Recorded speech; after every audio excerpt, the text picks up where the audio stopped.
Lähellä niitä maisemia, joissa Aleksis Kivi vietti tuottelijammat ja luovimmat vuotensa. Ennätysmäärä veljessarjoja 1224 on ryhmittynyt lähtöpaikalle karttojensa taakse odottamaan lähtömerkkiä 7 osuuden ja 70,5 kilometrin taipaleelle.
– 49 osanottajat ja jokaisen 49 vuoden voittajat esittäytyvät lähes 30 000-päiselle suunnistaja- ja katsojajoukolle ennen tämänvuotisen viestin alkua. Ensimmäisenä vuoden 1949 kilpailun osallistuneet, sitten muut voittajajoukkueet. Tunnelma oli nostalginen, 30 000 katsojaa osasi arvostaa tätä juhlatapahtumaa. Asikkalan raikas tuulahdus suunnistuksen huipulla.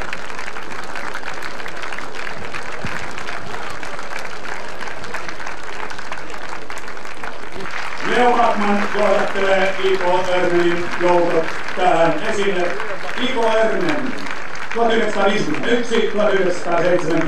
1951-1971. 2 komeaa Jukola-voittoa.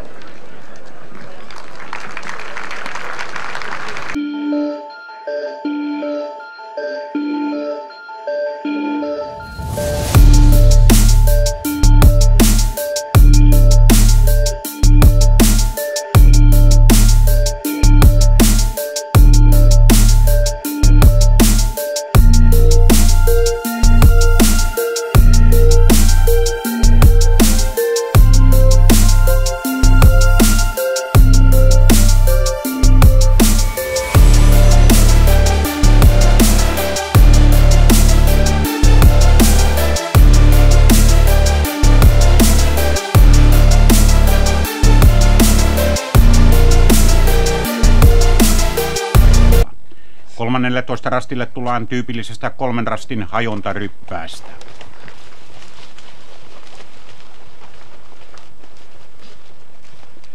Pieni rastipiste, kumpare. Sitten ensimmäinen valokiila. Ruotsalaisen UK Tuulereet Utbyyn englantilaisvahvistus maajoukkuesuunnistaja Steven Palmer on karannut muilta ja tulee rastille aivan yksin. Palmer leimaa, muita ei näy. Palmer lähtee kiertämään aivan ratamestarin ihannereittiä. Edelleen hiljaista. Sykähdyttävä tunne varmasti suunnistajan mielessä, kun 1200 joukkuetta on jäänyt. Tietysti tällaista ei suunnistaja saisi ajatella lainkaan. Jos tarkkaavaisuus menee hetkeksikin, tulee auttamattomasti virheitä. 50 sekuntia, lähes 50 sekuntia on kulunut, seuraavat kilpailijat. Sieltä lähestyy pitempi letka. Toisena leimaa Paraisten Samuli Salmenoja. Samassa ryppäässä tulee myös numero 7 IFK Göteborg, siinä sinisessä paidassa Torben Skuvlys, viime vuonna maailman ja Pohjoismaiden viestimestariksi Tanskan joukkueessa.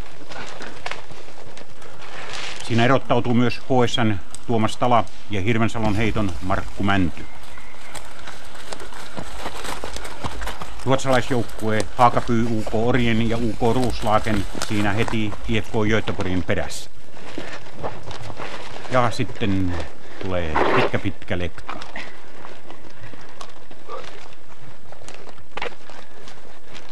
Maaliin on 2,5 kilometriä.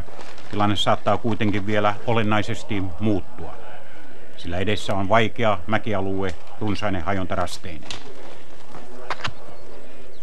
Monia suosikkijoukkueita ei näy, ei kuulu. Ei Turun suunnistajia, eikä norjalaista Pekkelaaketia, ei myöskään Rajamäen rykmenttiä.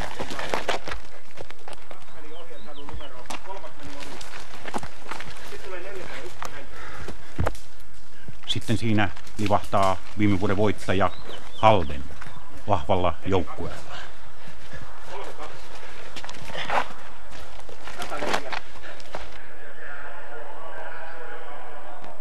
Kello on 23.40. Ensimmäiset joukot tulevat tuolta pelloreunasta, ovat vielä noin 100 metriä viimeiseltä rastilta, joka on tuossa pienessä kulmauksessa pelloreunasta. 1, 2, 3, 4 valokiilaa siinä näkyy, vielä muutama 10 metri rastille. Ovat tulleet hieman tuonne vasemmalle, siellä näkyvät rastipukit ja noin kyykistyy ensimmäinen kilpailija ja leimaa. Ja onko siellä edelleen numero 22, UK Tuulereet Uuttyy?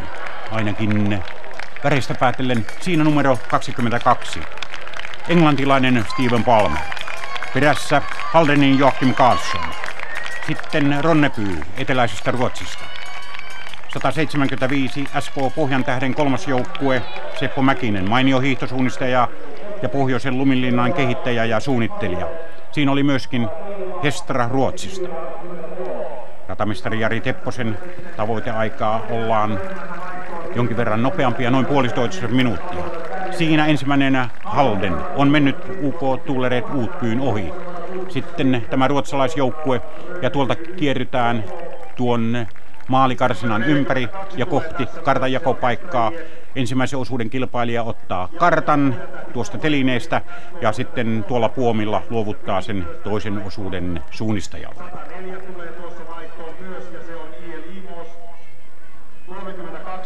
Tässä siis viime vuoden voittaja Halden ensimmäisenä.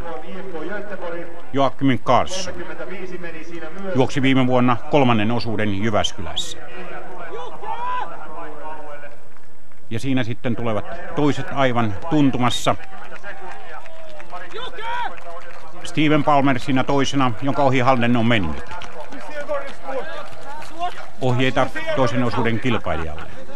Siinä sitten Tuulereet Uuttyy, sitten 65 Ronneby, Blekingestä eteläisestä Ruotsista 3. Sitten 175 SK Pohjantähti Seppo Mäkinen.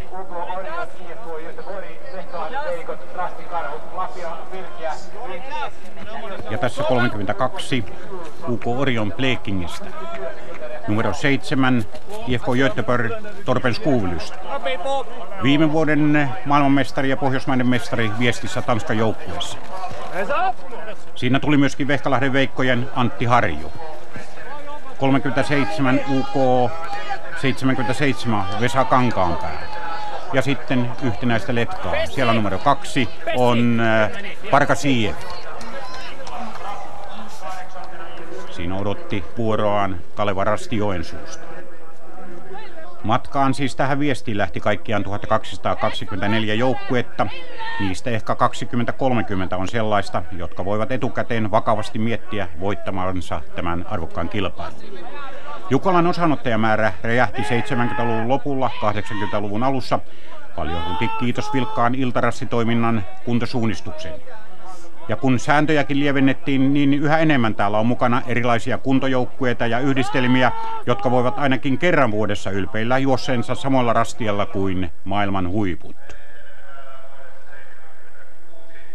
Tässä sitten kärki ensimmäisessä vaihdossa, erot vielä hyvin pieniä sekunteja ja kymmeniä sekunteja.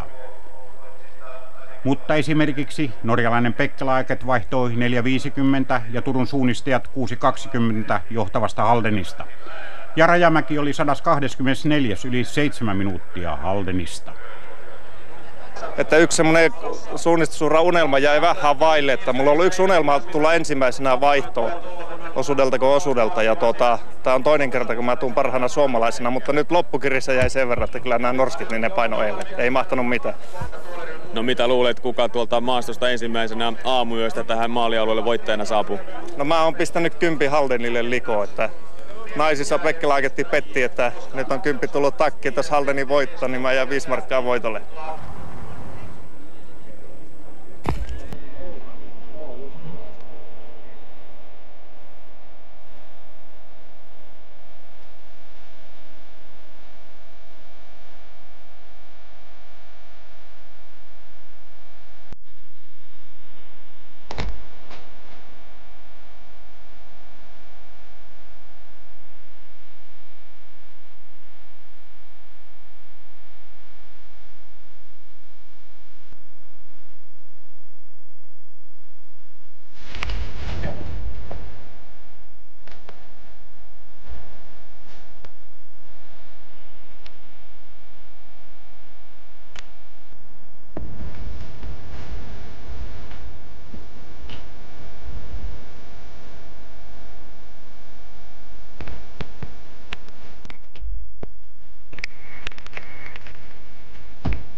Toisen yön pimeydessä Halden pitää kärkipaikkansa. Muutokset ovat kuitenkin rajuja. Esimerkiksi Rajamäki nousee yli 100 sijaa Petri Harjamäen kanunajuoksun ja nopeimman osuusajan ansiosta.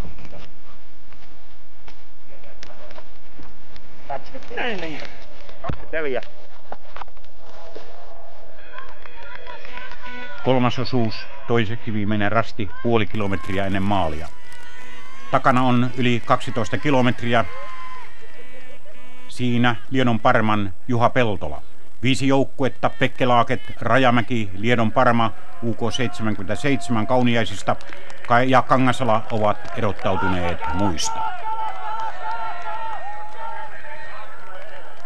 Oslon ympäristöstä ja yliopistomaailmasta kerätyn maineikkaan Pekkelaaketin viestiä tuo vaihtoon ensimmäisenä 2 vuoden takainen maailmancupin voittaja Johan Ivarsson, joka aikaisemmin edusti husqvarnalaista IK Haakarspoikarnaa. Ja tässä ruotsalaisen maajoukkuesuunnistajan iloa. Takana ponnistelee Rajamäen rykmentin Lasse Torpo. Yösuunnistuksen todellinen taitaja, Suomen mestari yösuunnistuksessa vuodelta 1995. Johan Ivarsson on siis nostanut Pekkelaaketin 21. sijalta ja 3,5 minuutin takamatkasta kärkeen. 4. osuudelle lähtee Anders Storbrotten, hieman tuntemattomampi nimi. Rajamäki ja Lasse Torpo vaihtaa 9 sekunnin päässä.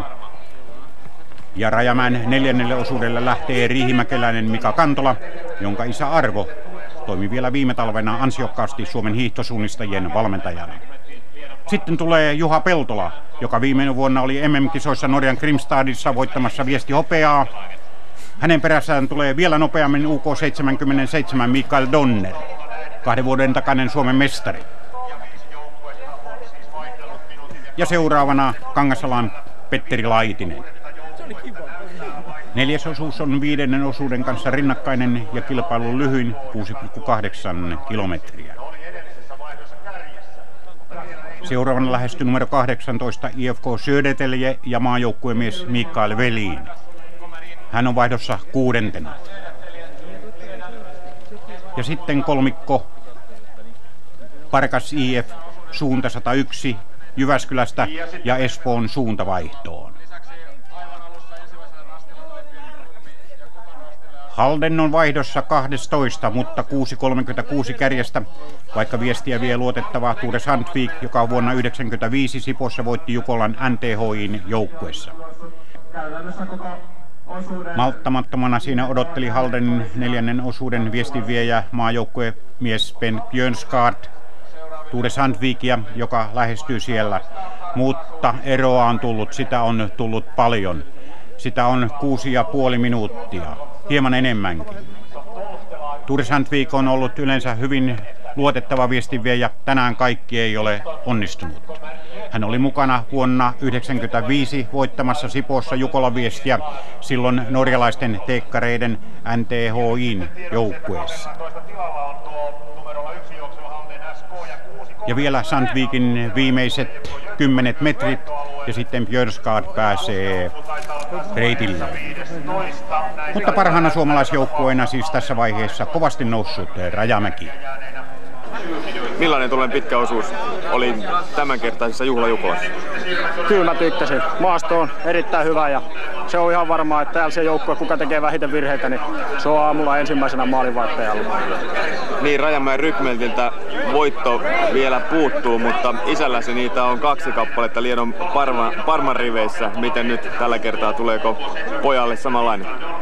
No, tää on tämmönen suuri haave, että olisi ensimmäinen tämmönen isä- ja poikayhdistelmä kuin voittaja, mutta tässä on velipoika tussissa, juoksi toisen osuuden, katsotaan miten onko velipoika sittenkin ensimmäinen vai kenties Peltolan Jussi sitten Liedon Parmassa. Tässä on monia kilpailijoita siihen titteliin.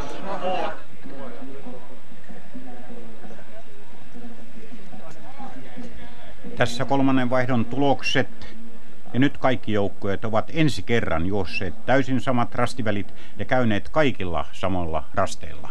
Pekkelaaket, Rajamäki, Lieto, UK77, Kangasala, IFK Södertälje, Parekas, suunta 101. 8 parhaan joukossa oli 7 suomalaisjoukkuetta. Näytti jopa peloittavan hyvältä suomalaisittain. Sitten sieltä löytyy vielä Espoon suunta 9. Sitten on ruotsalaisia ja norjalaisvärejä. Rasti 43. 4. osuus. Yön pimeimmät hetket. Ja ensimmäiset valokiilat näkyvät kohti rastia. Tässä edellä on ollut hyvin vaikeata risukkoista maastoa. Tuleeko sieltä Pekkelaaket? Tuleeko sieltä Rajamäki? Vai onko sinne noussut jo muitakin? Tämä kilpailija menee oikealta ohi. Se oli Mika Kantola. Hänen valonsa näkyvät siinä ensimmäisenä. Siellä sitten Kantola kääntyy takaisin, tekee tuonne oikealle pienen virheen. Pääsee kuitenkin leimaamaan ensimmäisenä siinä karttansa ja kilpailukorttinsa. Ja Pekkelaakerin Anders Sturproten oikaisee, korjaa Kantolan virheen ja lähtee heti kantaan. 3,5 kilometriä vielä maaliin.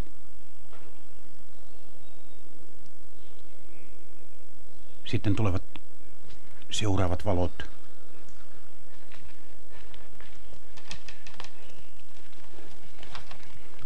Ja siinä on Kangasalan Mikko Lepo. Hän on noussut hienosti 3.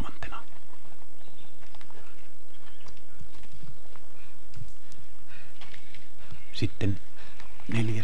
ja 5. Siinä UK77 Svante Nilsson ja keltaisessa paidassa Liedon Thomas Ekström. Noin 40 sekuntia kärjestä. Espoon suunnan Janne Hartman, suunta 101 Marko Pitkänen. Ja on siinä myös IFK Södertäljen Lennart Bodil. Seuraavana rastille odotetaan maineikkaita ruotsalaisseuroja IK Hakarspoikarnaa ja Järfällä UK:ta, tukholmalaista seuraa. Hakarspoikarnahan on Husqvarnasta Jönköpingin läheltä. Ja siinä ilmeisesti livahtaa, onko SK Pohjantähden Pasi Ikonen.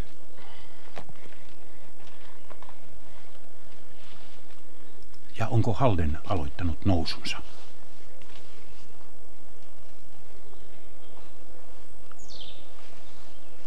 Ei näy vieläkään. Sitten yksi valo. Ja sieltä tulee Halden. Mutta maajoukkomies Ben Björnskard ei ole saanut kuin muutaman sekunnin kiinni Pekkelagetin etumatkaa.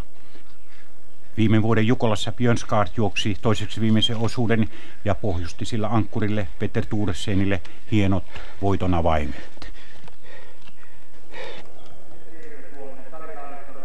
Kautta vuosien Jukolan kylästä ja Jukolan reiteiltä on löytynyt eräitä todellisia 7 veljeksen sarjoja. Laukaan Tammelat juoksivat vuodesta 1963 alkaen 19 kertaa Jukolassa ja alkuvuosina heillä oli 3-4 kertaa kilpailijana Soinien veljessarja Kymistä. On Jukolassa nähty 7 korpelaa myös Saloisesta. Nyt mukana oli 20. kerran haukiputalainen Hanhelan veljesten joukkue.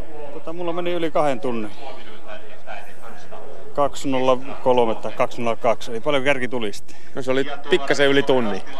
Ai, aika kaukaa. No vaan, että tavoiteaika oli kuitenkin 2 tuntia mullakin, että aika kiperälle meni siihen. Pikkusen oli vähän ongelmia jo lähtiessä, että siinä jo Tapio ootteli vähän kummissa, että tuleeko vaikuttu koko mies sieltä. Eli nyt lähdettiin nuorin edellä. No niin, tämä on aika lailla vakiintunut minulle tämä lähtöpaikka. Nyt me ollaan 20 kertaa, oli 20 kertaa nyt, että juostiin tällä porukalla, niin mulla on varmasti yli 15 kertaa se ensimmäinen osuus ollut, että aika lailla vakiintunut tämä minun paikka ollut. No entäs nyt tällä kertaa tunti kärkeen? No se meni kyllä tosi huonosti. Puoli tuntia olisi semmoinen hyvä aika.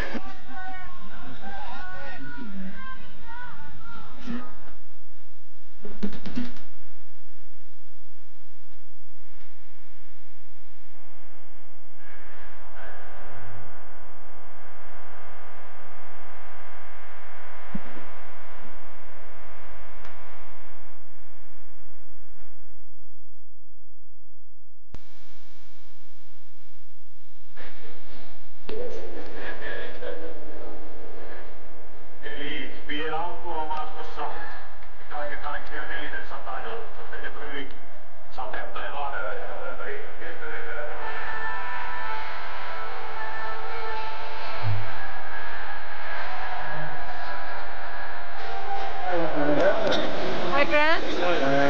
Great. I didn't know what time you ran that fast. Oh yeah. Not bad. Niin on 1015 semmoista, kun tuli. Niin. Entäs kun lähti? Se oli joku 1100. Hyvässä kurssissa. Letkatkin meni niin ja että saa laskea irti homma, että yrittää vaan munkilla. Mulla vähän oli ykkösellä semmonen meininki, että kun ura meni ja suunta täsmä, niin sinne ja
ei kyllä se siinä. Mitä sä haluat?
Rajamäen Reijo Mattinen, ikuisen kakkosen viitan saanut maajoukkuesuunnistaja, odottaa 5. vaihtoa. Edessä vaativa toiseksi viimeinen osuus, jolla usein on pohjustettu ratkaisut lopulliselle sijoitukselle. Ja sieltä tulee Pekke Laaketin Bo Engdahl, numero 10. Hän on ohittanut Rajamäen, mutta ei paljon. Edellisessä vaihdossahan Rajamäellä oli 56 sekunnin johto Mika Kantolan hienon juoksun ansiosta. Tässä Bo Engdahl ja kohti vaihtopaikkaa. Vielä maaliviitoitusta. Parisataa metriä tuonne vaihtopaikalle. Ja seuraavalle osuudelle Pekke Laaketilla on lähdössä Jörgen Ruurstrup ja ankkuriksi oslolaisilla on heittää viime vuoden Emen pikamatkan pronssimies Björn Wahlstad. Ja siinä spurttaa Rajamäen Mikko Vehmas. Eroa ehkä joukkueella puolisen minuuttia. Ja tässä oslolaisen vauhtia. Kartta siitä telineestä. Ja vielä viimeiset 10 metrit. Kohta seuraava viestinviejä saa kilpailukartan. Pituutta 6. osuudella on 11 kilometriä. Rasteja on kaikkiaan 19. Ja näin lähtee Jörgen Ruurstrup toiseksi viimeiselle osuudelle. Reijo Mattinen joutuu vielä odottamaan hetken Mikko Vehmasta, joka maailmancupin kiertueella Iso-Britanniassa loukkasi polvensa ja joutuu tulemaan sieltä kesken pois. Muuten Vehmas olisi ehkä tänään nähty jopa ankkuriosuudella. Ja sieltä tulee Mikko Vehmas. Tässä vaiheessa kisassa toisena. Viime vuosina Rajamäkihän on ollut 3 kertaa kakkosena. Ja näin Rajamäki vaihtaa 30 sekuntia Pekke Laaketista. Sitten käydään hurjaa sekuntitaistoa. Haldenin Chris Terkelsen vetää letkaa. Perässä näkyy Jyväskylän Jarmo Puttonen. Seuraavana syödetelijä Mats Helstadius. Jukola voittaja jo vuonna 1986 Tampereella. Ja siellä tuonne jonon viimeisenä Espoon suunnan Matti Karvonen. Ja tässä UK77 Jan Waström.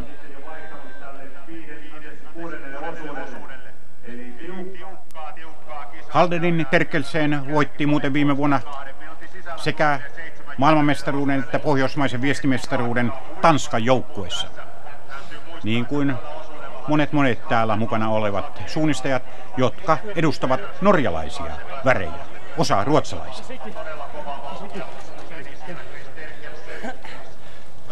Suomalaisten asetelmat ovat edelleen erittäin hyvät. Tosin vastassa ovat huippujoukkueet Halden Pekke Laaket ja Södertälje. Jarmo Puttonen teki hienon juoksun. Ja suunta 101 on mukana myöskin kärkitaistossa.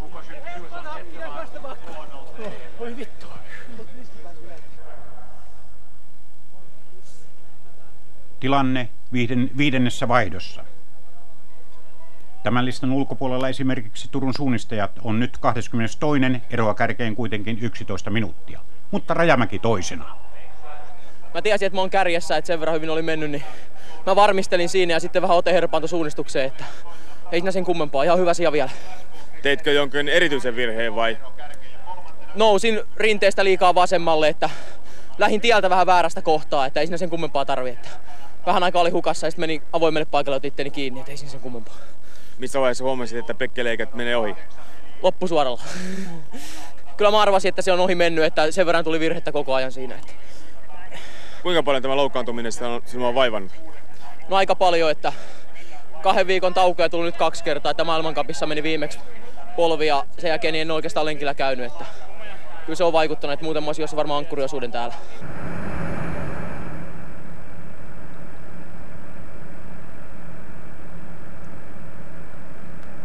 On aika siirtyä 6. osuudelle ja sen 3. rastille. Hyvin mielenkiintoinen paikka suuren Avokalliomäen viistorinteessä. Kilpailijoilla on 6. osuudella takanaan 3 kilometriä. Ensimmäisenä näkyvät Rajamäen värit. Reijo Mattinen on siirtynyt kärkipaikalle. Leimaus ja Mattinen suuntaa vauhdin takaavaa kalliopohjaa kohti seuraavaa rastia. Muita ei vielä näy. Kuluu 20 sekuntia. Numero 10, Bekkelaget Jörgen Ruustrup. Sitten jo minuutilla kärkeä kiinni ottanut Haldenin Kjetil Björluu, Jukolan voittaja vuosimallia 89, silloin Joutsenossa Norjan teekkareiden NTH:n joukkueessa. IFK Södertälje Johan Sundin, Espoon Matti-Pekka Vanninen ja UK 77 Donnerin veljeksistä Jan. Tässä Bekkelaget, sitten Halden matkalla kohti seuraavaa rastia. Ja sitten näkyy siellä jo seuraava kaksikko. Ja sieltä tulee kolmaskin joukkue, Södertälje, Espoo ja UK 77. Jan Donner.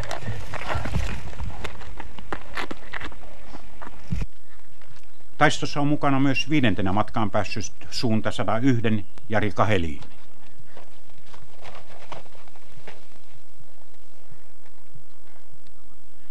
Kahdeksantena tälle toiseksi viimeiselle osuudelle vaihtoi Kangasalan Eero Eneroth. Tulee aivan eri suunnasta kuin muut.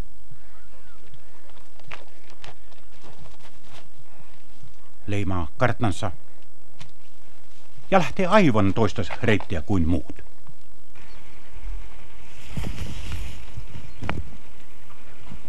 Löytää kuitenkin samalle uralle. Ne ovat kuitenkin näkymättömissä.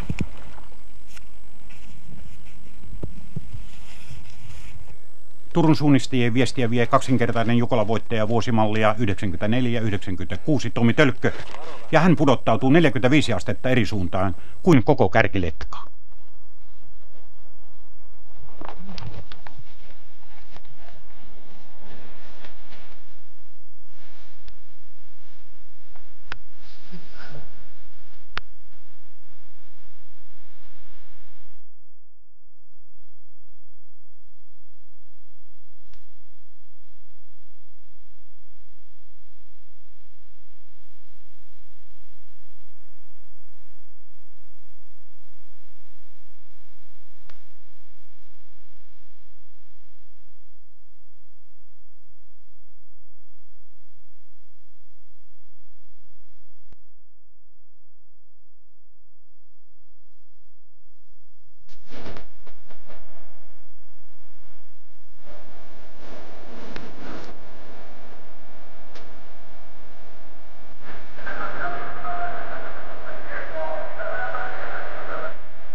Jos Jukolan kylästä ainakin osa on yrittänyt jollain tavalla levähtää, niin nyt on tullut ratkaisujen aika.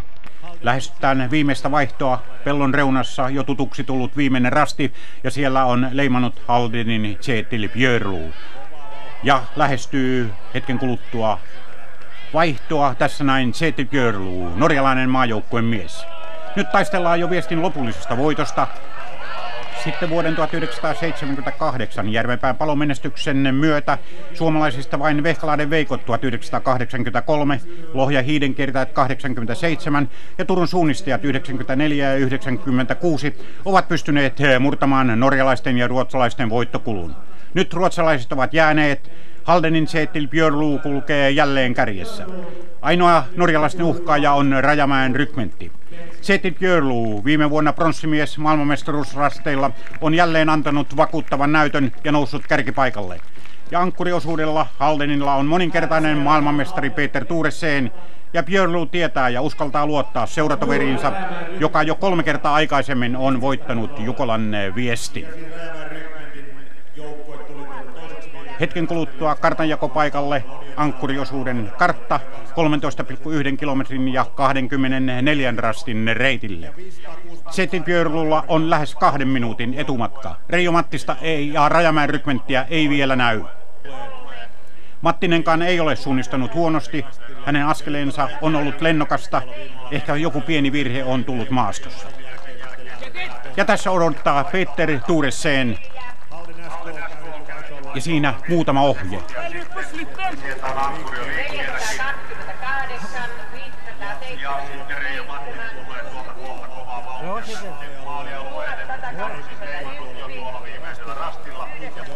Ja sitten Reijo Mattinen. Hänen askeleensa on jälleen lennokas. Se on aina ollut sitä. Reijo Mattinen on aloittanut suunnistusuransa Joutsenosta.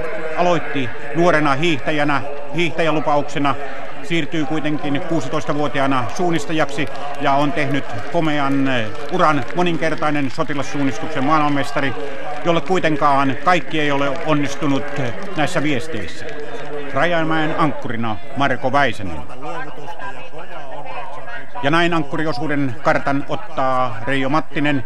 On kuitenkin jäänyt minuutti 40 sekuntia Haldenista ja Peter Thoresenista. Onko tuo ero liian suuri? Vielä viimeiset 10 metrit. Ja tässä Mattinen saa kannustusta, katsoo karttaa ja antaa ohjeita myöskin ankkurille.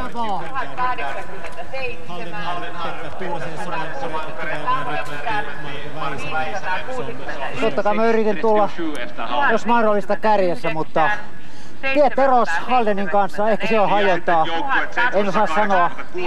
Tuo minuutti 45 ei tule kuitenkaan hajonnasta, että siinä on ainakin minuutin pummi itsellä. Mutta mun käsittääkseni se koko kärkiporukka, niin ilmeisesti Björluuta lukuottamatta kaikki pummas. Se oli melkoinen kaos. Että tavallaan itse sai oma homma hanskaa suht nopeasti sen alkaneen virheen jälkeen. Niin, sinulla on pari karvaista kokemusta ankkuriosuudelta, mutta tässä kokosi itsesi hyvin. No joo, kyllä se, että mä en oo missään huippukunnossa, että silloin kun on tullut niitä toisia asioita ankkurina, niin on ollut ihan huippukunnossakin. Mutta kyllä pitää niissä toisissa sijoissa huomioida se, että mä oon ollut ankkuriosuuden nopein ja pari kertaa 3 parhaan joukossa, että se ei ole vaan ollut flaksia, että olisi tullut voittoa, eikä tietysti sitä viimeistä taitoa, millä se ratkaistaan.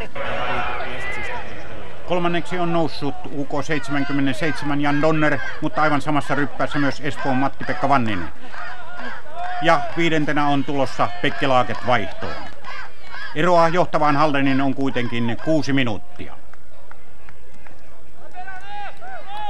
Ja siinä hypätään oikeaan vaihtokarsinaan Donner, Vanninen ja Pekki Laaket. Siinä kolmikko, joka ajaa takaa Haldenia ja Rajamäkeä. Jan Donner, Matti-Pekka Vanninen, Pekki Laaket, Jörgen Ruustrup. UK 77 ankkurina sveitsiläinen Thomas Bührer, joka on voittanut 3 kertaa viestisuunnistuksen maailmanmestari. Espoon ankkurina Juha Miettinen, luotettava viestinviejä, ja Pekki Laaket ankkurina maajoukkuemies Björn Wahlstad. Donner, Vanninen ja sitten Pekki Laaket. Suomalaisleirissä jaksetaan uskoa, ainakin toivoa, Rajamäen puolesta. Tässä tilanne ennen vaativaa 13 kilometrin ja 24 rastin vaativaa ankkuriosuutta. Pääratamestari, kaksinkertainen Jukolan voittaja Jari Tepponen uskoo, että ratkaisut ovat vielä edessä. Pahimmat paikat on vielä jäljellä, voi sanoa, että ainahan täytyy ratamestarin ankkurille säästää jotain semmoista, mitä muut ei ole vielä kokenut. Ja kyllä siellä on todella vaativia alueita ja totta kai kaikki olettaa nyt, että Thoresen moninkertainen maailmanmestari ratkaisee tämän. Tilannehan on sama kuin viime vuonna Jyväskylässä, pääsi lähtevän pienelle etumatkalle ja tuli sieltä reilusti ennen muita, mutta kyllä mä tietysti toivon sydämestäni, että 50-vuotis juhlajukolan voitto Suomeen tulisi, että ei heitä vielä kirvestä kaivoa. Mikä rastiväli tai mikä osuus tuolla on se, missä ratkaisu tapahtuu? No sitä on silleen vaikea sanoa, että sehän voi olla jokaisella rastilla ja rastivälillä, mutta tuolla sanotaan puolenvälin jälkeen takastuulessa siellä on yksi semmoinen erittäin hankala rastiväli ja lyhyt väli, mutta erittäin hankalassa maastossa rinneväli ja siellä saattaa vielä maailmanmestarikin eksyä. Ja tältä näyttää maaston vaatimin osa ankkuriosuudella. Tänne ratamestari on sijoittanut ne rinnerastivälit, joilla hän uskoo, että jotain ratkaisevaa vielä tapahtuu. Tarjolla on esimerkiksi 3 erilaista reittivaihtoehtoa juuri tällä rastivälillä. Kiertoreitti oikealta polun ja pellon kautta, voimaa kysyvä nousu kuitenkin rastille.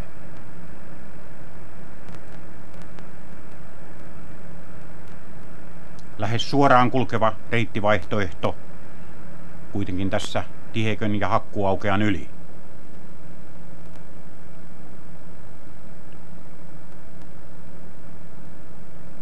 Ja sitten kolmantena kierto vasemmalta. Tullaan tukipisteeksi metsäautotien pää ja siitä edelleen rastille.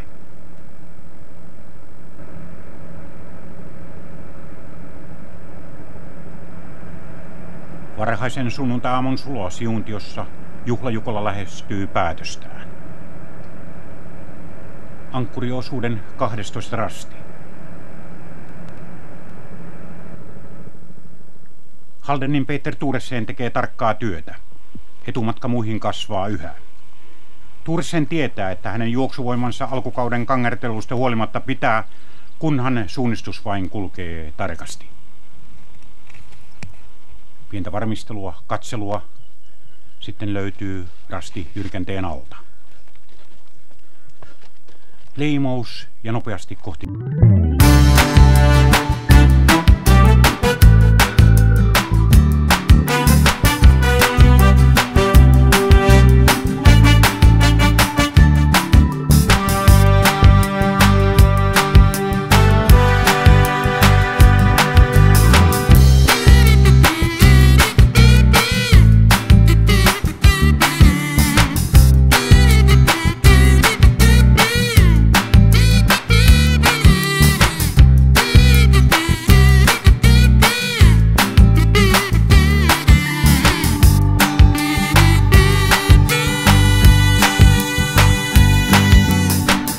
Prossimis on toisena.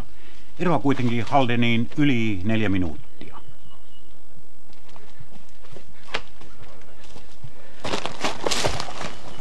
Nyt tuli sitten numero 10.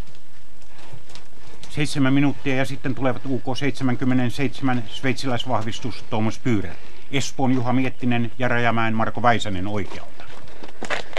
Rastilla järjestys kummasti vaihtelee.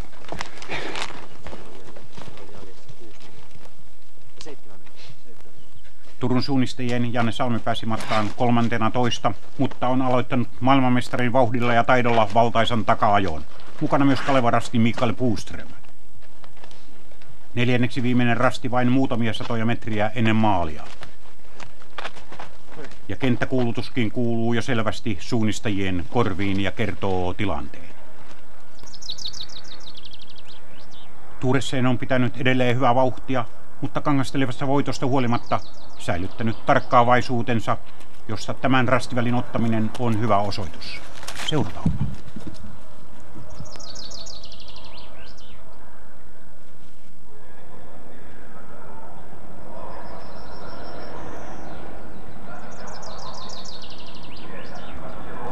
Nyt hän huomaa rastin. Katsoo karttaan. Oikea koodi. Leimous ja sitten kohti 3. viimeistä rastia.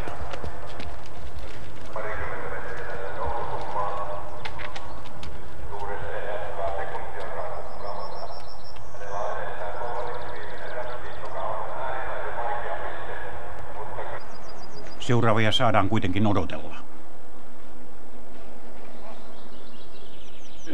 Ja Thoresen saapuu jo toiseksi viimeiselle. Nyt alkaa olla jo hieman juhlan makuakin. Först. Hej Norge.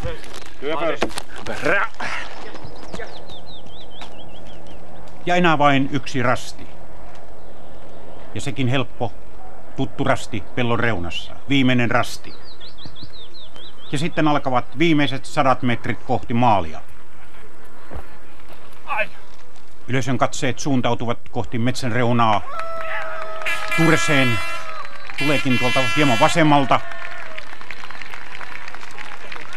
Siellä on muiden osuuksien viestinviejiä, joitakin jopa kolmannen osuuden viestinviejiä. Ja Tuureseenin ja Haldenin voitonjuhlat voivat alkaa. On tulossa Haldenin 3. voitto Jukolassa. Se on Tuureseenin 4. henkilökohtainen voitto. Yksihän on tullut Trondheimilaisen NTH:in väreissä. Haldenin sijoitukset vaihdoittain ensimmäinen, 12, 8, 3, ensimmäinen ja ensimmäinen. Kauimmillaan Halden oli kärjestä 4. vaihdossa 6.52. Mielenkiintoista oli, että Haldenin epäonnistujina olivat maajoukkuetason Ture Sandvik ja Bernd Björnskad. Muut korvasivat nämä pienet epäonnistumiset. Ja voittajajoukkoissa Joakim Karlsson, Turmud Berg, Ture Sandvik, Bernd Björnskad, Chris Terkelsen, Kjetil Björluu ja Peter Tuureseen. Voittajien juhla. Vielä viimeinen 100 metriä ja Halden on voittanut 3. kerran. On voittanut 50. Juhla Jukolan.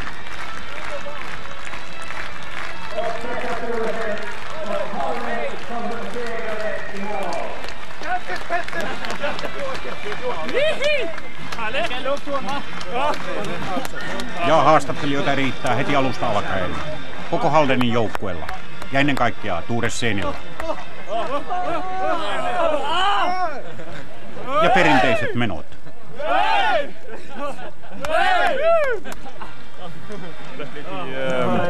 Chris Terkelsen og Kjetil Bjørlo. Did the job much easier for me than for the others. Samaan aikaan Pekkelaaket 4. viimeisellä rastilla ja norjalaisten kaksoisvoitto on varmistumassa. Myös Pekkelaaket aloitti huonosti, mutta nousi 3. osuudella ruotsalaisen Johan Ivarssonin hienon juoksun ansiosta. Ja haastattelut jatkuvat. Rastille tulee 3. kauniasten UK 77 Thomas Bührer. Tuleeko pronssitila Suomeen?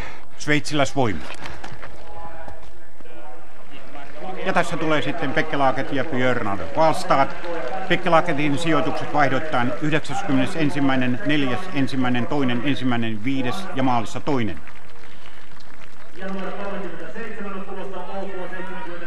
Ja sitten odotetaan kauniasten UK 77. Ja sieltä tulee Thomas Bührer ankkurina. Ja kovaa vauhtia hän tulee vielä viimeiset 100 metrit ja siellä tulevat joukkuetoverit. UK 77 oli tasaisen varma. Hyvin tasainen. 13, 25, 4, 5, 7, 3 ja 3. Nämä siis vaihtosijoituksia. Ja tämän hienon esityksen antoivat Vesa Kankaanpää, Henrik Bluman, Mikael Donner, Svante Nilsson, Jan Waström, Jan Donner, Thomas Bührer. Ja sieltä kierrytään sitten loppusuoralla. Erovoittajaan on vajat 5 minuuttia, mutta 3. sija Jukalossa, Juhla Jukolossa on hieno saavutus.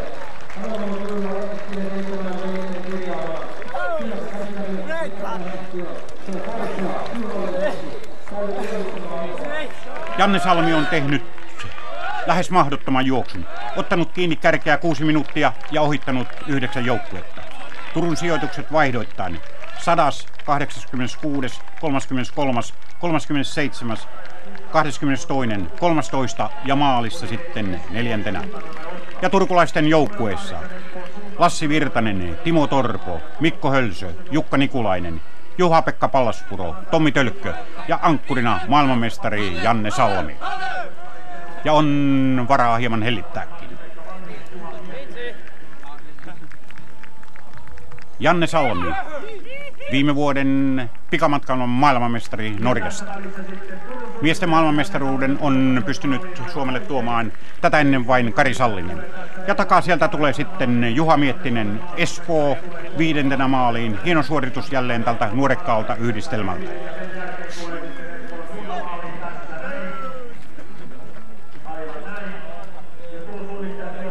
ja edelleen voittajien juhlaa.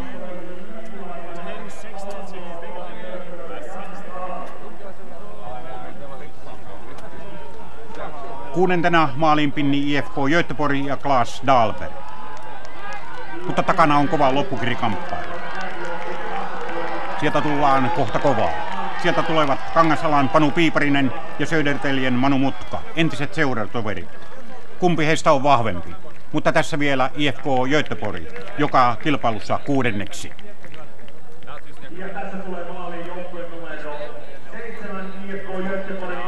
Ja siinä tuo loppukirikamppailu. Siinä siis Kangasalan Panu Piiparinen ja Söderteljen Manu Mutka. Meneekö Mutka ohi entisen seuratoverinsa? Ja Piiparinen on vahvempi.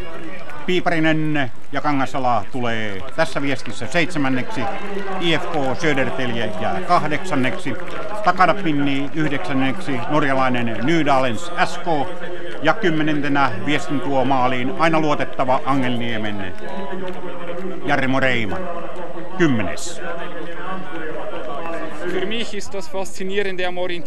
Kauniasti Thomas Bürger selvittää keskittymisen tärkeyttä ja ankkuriosuuden mies-miestä vastaan kamppailua, joka oli hänen mieleensä erityisesti. Ja, den blev norsk i år. Da får vi se neste år da, vet du. Kanskje blir finsk da. Det hoppas vi på. Grattis i alla fall. Takk for det. Juhla Jukolan historiallisen Jukolan viestin kunniataulu. Jukolan viesti elää varmasti myös seuraavat 50 vuotta. Toivottavasti se henki säilyy kilpailullisena. Toivottavasti se säilyy koko suunnistusmaailman ykköstapahtumana.